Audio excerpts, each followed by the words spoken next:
नमस्कार। मैं मयंक दुबे आप सभी का अपने YouTube चैनल सनातन का प्रकाश में आप सभी का स्वागत करता हूं। आज हम देव पूजा की श्रृंखला में भाग 4 पर चर्चा करने जा रहे हैं। जैसा कि आप सभी को मालूम है कि मानव जीवन में मनुष्य जो भी देव कार्य करता है उसमें उसे सफलता न मिलने का मुख्य कारण ज्ञान का अभाव है, जो कि पुराण, वेद व स्मृति संगत है। वैसे भिन्न भिन्न व्यक्ति अपने विचार सभी के समक्ष रखते हैं, किंतु मूलतः जहां से सनातन धर्म का जन्म हुआ है, जैसे वेद, पुराण, स्मृति और ग्रंथ, उनकी चर्चा परिचर्चा कोई करता ही नहीं है। चलिए हम विषय पर आते हैं और सभी बिंदुओं को आगे क्रमशः जानते हैं। शिव पुराण, 12 पुराण एवं नारद पुराण के अनुसार शिवलिंग पर चढ़े हुए फल, फूल, नैवेद्य, पत्र एवं जल ग्रहण करना निषिद्ध है, पर यदि इन्हें सालिग्राम से उनका स्पर्श हो जाए तो वे ग्रहण करने योग्य हो जाते हैं। 12 पुराण के अनुसार नीला, लाल और काला वस्त्र पहनकर तथा बिना धोया हुआ वस्त्र पहनकर भगवान विष्णु की उपासना करने वाला दोषी माना जाता है और उसका पतन होता है। इसी प्रकार मत्स्य पुराण के अनुसार घर में अंगूठे के पर्व से लेकर एक बित्ता परिणाम की ही प्रतिमा होनी चाहिए। इससे बड़ी प्रतिमा घर में शुभ नहीं होती है। इसी प्रकार 12 पुराण के अनुसार अंधेरी रात में बिना दीपक जलाए भगवान का स्पर्श नहीं करना चाहिए।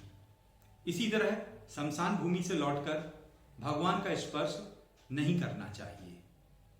इसके अन्यत्र मदिरा या मांस का सेवन करके भगवान की पूजा करना, दूसरे के वस्त्र पहनकर भगवान की पूजा करना, भगवान को चंदन और पुष्प अर्पण किए बिना ही भगवान को जगाना, ये सब अपराध की श्रेणी में आते हैं, जिससे मनुष्य को बचना चाहिए। पद्म पुराण तथा मत्स्य पुराण के अनुसार मनुष्य को चित्रों और मंदिरों में कहीं भी सूर्य के चरणों को नहीं बनाना चाहिए या बनवाना चाहिए। यदि कोई सूर्य के चरणों का निर्माण करता या करवाता है, वह दुर्गति को प्राप्त होता है तथा इस लोक में दुख भोगता है और कुष्ठ रोगी हो जाता है। पद्म पुराण के अनुसार कुछ देव अपराधों के विषय में भी बताया गया है, जिनकी चर्चा इस प्रकार है। भगवान के सामने कभी भी पैर फैलाकर नहीं बैठना चाहिए। एक हाथ से कभी भगवान को प्रणाम नहीं करना चाहिए। रथ यात्रा, जन्माष्टमी आदि भगवत संबंधी उत्सवों को ना करना या उनके दर्शन ना करना भी अपराध की श्रेणी में आता है। अशुद्ध अवस्था में भगवान के दर्शन करना निषेध है, यह भी एक अपराध की श्रेणी में शामिल है। भगवान के सामने खड़े खड़े एक स्थान पर परिक्रमा करना अपराध है। भगवान के सामने दूसरे की निंदा करना, जोर जोर से बात करना, झूठ बोलना, यह भी अपराध की श्रेणी में आता है। अब भगवान के मंदिर में जूता, खड़ाऊ पहनकर अथवा सवारी चढ़कर जाना, यह भी अपराध की श्रेणी में है। भगवान के सामने जाकर प्रणाम ना करना, भगवान को बिना भोग लगाए किसी वस्तु को खाना पीना, यह भी अपराध की श्रेणी में आता है। गुरु के विषय में मौन रहना अर्थात उनकी स्तुति, महिमा आदि ना करना, यह भी अपराध की श्रेणी में शामिल है। भगवान के श्री विग्रह को पीठ देकर बैठना, यह भी अपराध की श्रेणी में आता है। उपयोग में आए हुए फल, शाक आदि को भगवान के लिए अर्पण करना, यह भी अपराध की श्रेणी में आता है।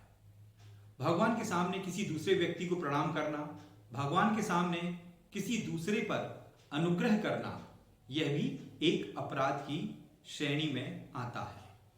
स्व प्रशंसा तथा देव निंदा करना, यह भी अपराध की श्रेणी में आता है। यह कुछ अपराध हैं जो कि वेदों में दिए हुए थे, जो जिनका वर्णन मैंने आपके सामने किया। अब यह श्रृंखला देव कार्य या देव पूजन की पूर्ण हुई। आप सभी को यह श्रृंखला, ये वीडियो कैसे लगी, इस विषय में जानकारी कमेंट्स करके अवश्य दें। यह जानकारी अच्छी लगी हो आपको तो अपनों के साथ अवश्य साझा करें, वीडियो को शेयर करें, चैनल को सब्सक्राइब करें और लाइक करें। आप सभी का बहुत बहुत धन्यवाद, आप सभी का आभार। नमस्कार, धन्यवाद।